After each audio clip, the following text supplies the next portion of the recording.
ನಮ್ಮ ಜೀವನ ಏನಾಗುತ್ತೆ ಅನ್ನೋದು ಒಂದು ಉದಾಹರಣೆ ಏನಂದರೆ, ನಾರದ ಮಹರ್ಷಿಗಳು ಪರಮಾತ್ಮನ ಕಡೆಗೆ ಹೋಗ್ತಾರ.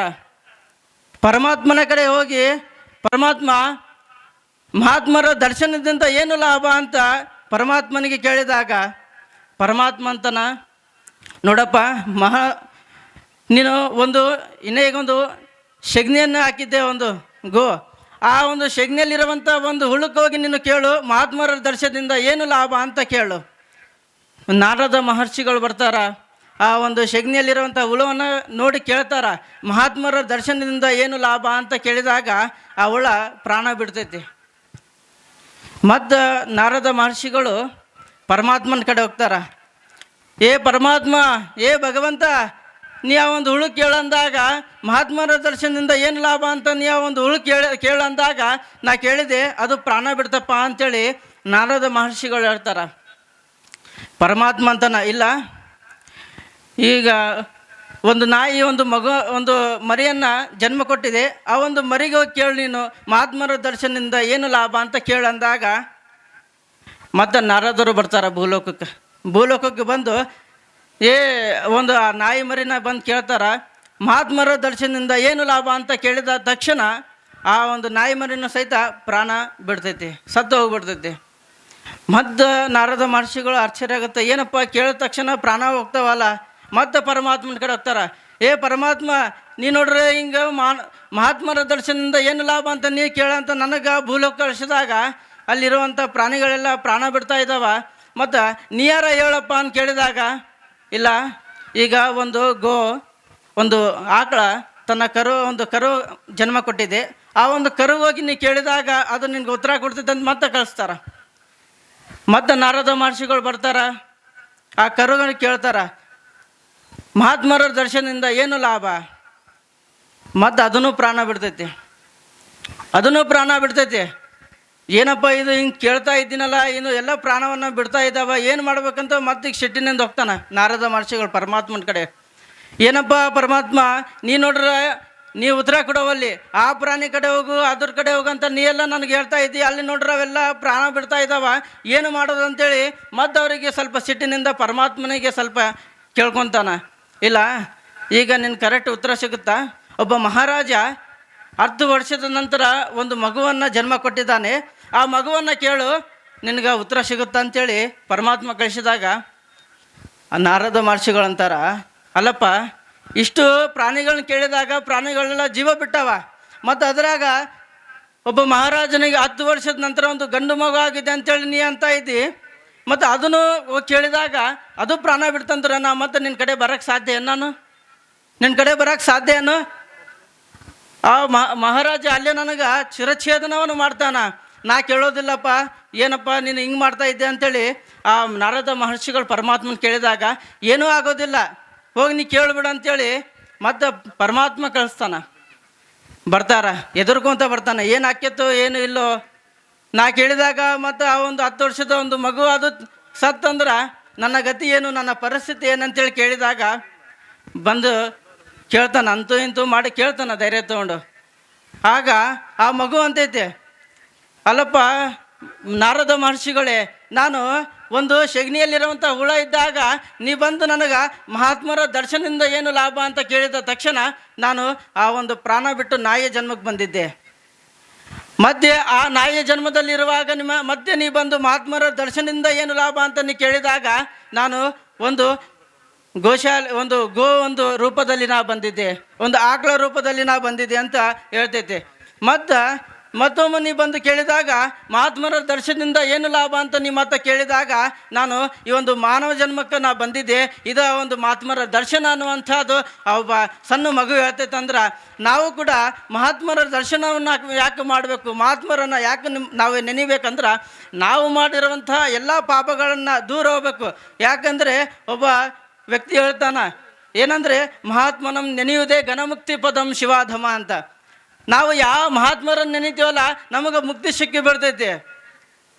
ಉದಾಹರಣೆ ಏನಂದರೆ, ಆನಗಲ್ಲ ಕುಮಾರ ಶ್ರೀಗಳನ್ನ ಒಬ್ಬ ತಾಯಿ, ಓರ್ವ ತಾಯಿ ಕಣ್ಣಿಲ್ಲ, ಆ ತಾಯಿ ಪ್ರತಿಯೊಂದು ಕಡೆ ಹೋಗಿ ಹಾಸ್ಪಿಟಲ್ ತೋರಿಸಿದಾಗ ಆ ತಾಯಿಗೆ ಕಣ್ಣು ದೃಷ್ಟಿನೇ ಬರೋದಿಲ್ಲ, ದೃಷ್ಟಿಯೋಗನೇ ಬರೋದಿಲ್ಲ.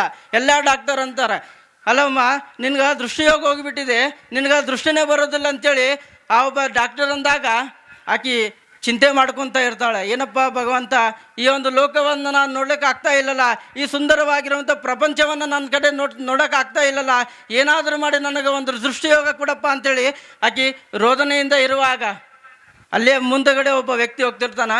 ನೋಡು, ನಿನಗೆ ದೃಷ್ಟಿಯೋಗ ಬರ್ಬೇಕಂದ್ರೆ, ನಿನಗೆ ಕಣ್ಣು ಬರ್ಬೇಕಂದ್ರೆ ಇಲ್ಲೇ ಪಕ್ಕದಲ್ಲಿ ಶಿವಯೋಗ ಮಂದಿರ ಅನ್ನುವಂಥ ಒಂದು ಸಂಸ್ಥೆ ಇದೆ. ಆ ಸಂಸ್ಥೆಯಲ್ಲಿ ಆನಗಲ್ಲ ಕುಮಾರ ಶಿವಗಳು ಅಂತ ಅದಾರ. ಆ ಶಿವಯೋಗಗಳನ್ನು ನೀನು ಹೋಗಿ ಭೇಟಿಯಾಗು.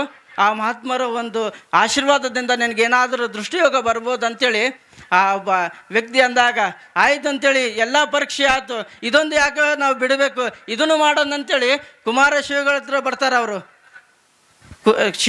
ಕುಮಾರ ಶಿವಗಳ ಹತ್ರ ಬಂದು ಸಾಷ್ಟಾಂಗ ಹಾಕಿ ಮಗು ಅಂತ ಒಬ್ಬ ತನ್ನ ಮಗ ಅಂತಾನ, ಪೂಜಾರಿ ಗುರುವರ್ಯರೇ, ನನ್ನ ತಾಯಿಗೆ ದೃಷ್ಟಿಯೋಗನೇ ಬರವಲ್ತು, ಎಲ್ಲ ಡಾಕ್ಟರ್ಗರೇ ತೋರಿಸಿದ್ದೆ, ಆದರೆ ನನ್ನ ತಾಯಿಗೆ ದೃಷ್ಟಿಯೋಗನೇ ಇಲ್ಲ, ಇದೇನಾದರೂ ನೀವು ಸ್ವಲ್ಪ ಕರುಣೆ ಮಾಡಪ್ಪ ಅಂಥೇಳಿ ಶಿವಗಳ ಕಡೆ ಬೇಡ್ಕೊಂಡಾಗ ಆ ಕುಮಾರ ಶಿವಗಳು ಏನಂತಾರೆ ಅಂದರೆ, ನೀನು ಪ್ರತಿನಿತ್ಯ 12ನೇ ಶತಮಾನದಲ್ಲಿರುವಂಥ ಬಸವಾದಿ ಪ್ರಮಥರನ್ನು, ಬಸವಣ್ಣನನ್ನು ನೀ ಧ್ಯಾನ ಮಾಡು, ನಿನಗೆಲ್ಲ ಒಳ್ಳೇದಾಗುತ್ತೆ ಅಂತೇಳಿ ಆ ಕುಮಾರ ಶಿವಗಳು ಹೇಳಿದಾಗ ಆ ತಾಯಿ ಮನೆಗೆ ಬಂದು ಪ್ರತಿನಿತ್ಯ ಇಂಥ ಮಹಾತ್ಮರು ಬಸವಣ್ಣನ ಒಂದು ಧ್ಯಾನ ಮಾಡಂದಾಗ ನಾನು ಕುಮಾರೇಶನ ಧ್ಯಾನ ಯಾಕೆ ಮಾಡಬಾರ್ದು ಅಂತೇಳಿ ವಿಚಾರ ಮಾಡಿ ಪ್ರತಿನಿತ್ಯ ಕುಮಾರೇಶ ಕುಮಾರೇಶ ಕುಮಾರೇಶ ಅಂತ ಧ್ಯಾನ ಮಾಡುವಂಥ ಸಂದರ್ಭದಲ್ಲಿ ಒಂದು ದಿನ ಕುಮಾರ ಶಿವಗಳು ತಮ್ಮ ಧ್ಯಾನದಲ್ಲಿ, ತಮ್ಮ ಒಂದು ಸ್ವಪ್ನದಲ್ಲಿ ಕುಮಾರ ಶಿವಗಳು ಬಂದು, ತಾಯಿ ನೀ ಕಣ್ಣು ತೆಗಿ, ನೀ ನನ್ನನ್ನು ಧ್ಯಾನ ಮಾಡ್ತಾ ಇದೆಯಲ್ಲ, ನಾನು ನಿನ್ನ ಮುಂದೆ ಬಂದಿನಂತೇಳಿ ಕುಮಾರ ಶಿವಗಳು ಒಂದು ಧ್ಯಾನದಲ್ಲಿ ಬಂದಾಗ ಆ ತಾಯಿ ಕಣ್ ತೆಗಿತಾಳೆ. ಕಣ್ ತೆಗೆದ ತಕ್ಷಣ ದೃಷ್ಟಿಯೋಗ ಬರುತ್ತದೆ. ಅದು ಮಹಾತ್ಮರಿಗಿರುವಂಥ ಶಕ್ತಿ ಅನ್ನೋದು ನಾವೆಲ್ಲ ತಿಳ್ಕೋಬೇಕು. ಒಂದು ದೃಷ್ಟಿಯೋಗ ಎಲ್ಲ ಡಾಕ್ಟರ್ಗಳು ದೃಷ್ಟಿ ಇಲ್ಲ ಅಂತ ಹೇಳಿದಾಗ ಮಹಾತ್ಮರ ಒಂದು ನೆನೆಯುವುದರಿಂದ ಆ ತಾಯಿಗೆ ದೃಷ್ಟಿಯೋಗ ಬಂದೈತಂದ್ರೆ ನಾವೆಲ್ಲ ತಿಳ್ಕೋಬೇಕು ಮಹಾತ್ಮರಲ್ಲಿ ಎಂಥ ಶಕ್ತಿ ಇದೆ, ಮಹಾತ್ಮರಲ್ಲಿ ಎಂಥ ಒಂದು ಘನತ ಶಕ್ತಿ ಇದೆ ಅಂತ ನಾವೆಲ್ಲ ತಿಳ್ಕೋಬೇಕು. ನಾವೆಲ್ಲ ಮುಕ್ತಿ ಮಾರ್ಗಕ್ಕೆ ಹೋಗ್ಬೇಕಂದ್ರೆ ನಾವೆಲ್ಲ ಏನು ಮಾಡಬೇಕು? ಅಮ್ಮ, ನಾವೆಲ್ಲ ಮುಕ್ತಿ ನಮ್ಗೆ ಬೇಕಂತೇಳಿ ನಾವು ಎಲ್ಲೆಲ್ಲ ಹೋಗ್ತಾ ಇದ್ದೇವೆ, ಎಲ್ಲೆಲ್ಲ ಹೋಗಿ ತಪಸ್ಸು ಮಾಡ್ತಾ ಇದ್ದಾರೆ, ಆದ್ರೆ ಮುಕ್ತಿಗೆ ಸಿಗೋಕ್ಕೆ ಸಾಧ್ಯ ಇಲ್ಲ.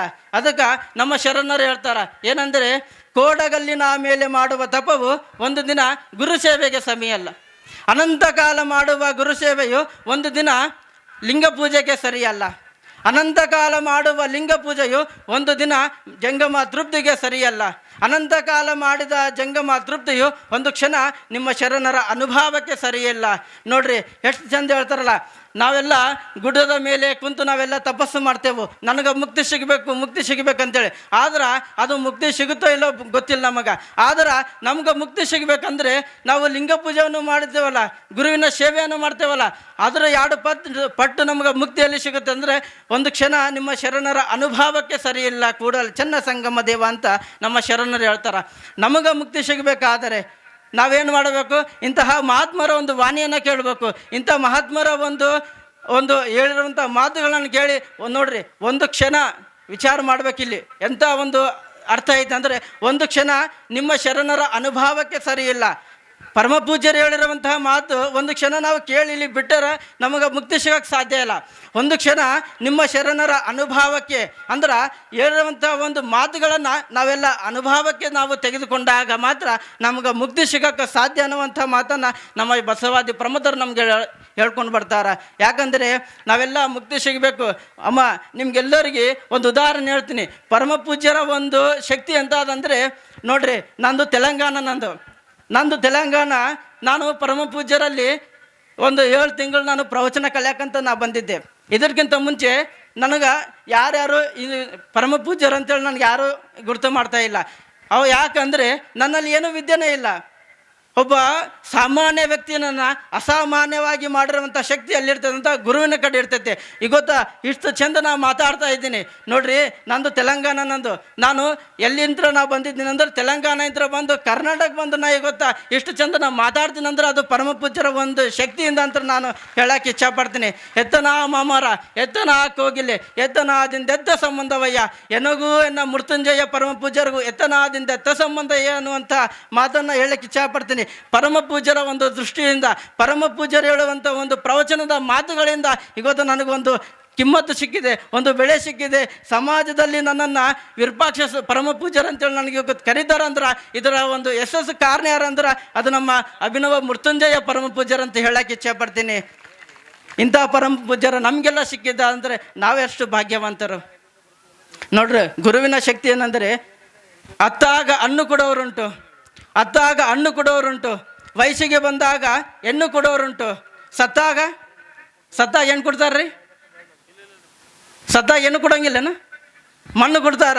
ಆದರೆ ಬದುಕಿರುವಂತಹ ವ್ಯಕ್ತಿಗೆ ಬದುಕಿರುವಂತಹ ಜೀವನಕ್ಕೆ ಬಂಗಾರದಂಥ ಬಣ್ಣವನ್ನು ಯಾರು ಕೊಡ್ತಾರಂದ್ರೆ ಅದು ಪರಮ ಪೂಜ್ಯ ಗುರುವರರು ಅನ್ನುವಂಥ ಮಾತನ್ನು ಹೇಳಕ್ಕೆ ಇಚ್ಛೆ ಪಡ್ತೀನಿ. ಇಂಥ ಪರಮ ಪೂಜ್ಯರು ನಿಮಗೆಲ್ಲರಿಗೂ ಸಿಕ್ಕಿದ್ದಾರೆ ಅಂದರೆ ನಾವೆಲ್ಲರೂ ಎಷ್ಟು ಪುಣ್ಯವನ್ನು ಮಾಡಿದ್ದೇವೆ. ಇದು ನಮ್ಮ ಪುಣ್ಯದ ಒಂದು ಹಿಂದೆ ಮಾಡಿರುವಂಥ ಪುಣ್ಯದ ಒಂದು ಯಶಸ್ಸಿನ ಒಂದು ಕಾರಣಕ್ಕಾಗಿ ಪರಮ ಪೂಜ್ಯರು ನಮಗೆಲ್ಲ ಸಿಕ್ಕಿದ್ದಾರೆ ಅನ್ನುವಂಥದ್ದು ತಾವೆಲ್ಲ ತಿಳ್ಕೊಂಡು ಪರಮ ಪೂಜ್ಯರ ಒಂದು ಪಾದವನ್ನು ನೀವು ಹಿಡ್ಕೊಂಡಾಗ ಮಾತ್ರ ನಿಮಗೆಲ್ಲರಿಗೂ ಕೂಡ ಮುಕ್ತಿಯನ್ನು ಸಿಗುತ್ತದೆ ಅನ್ನುವಂಥ ಮಾತನ್ನು ಈ ಸಂದರ್ಭದಲ್ಲಿ ಹೇಳಿ ನನ್ನ 2 ಮಾತುಗಳನ್ನು ಗುರುವಿನ ಪಾದಕ್ಕೆ ಅರ್ಪಿಸಿ ತಮಗೆಲ್ಲರಿಗೂ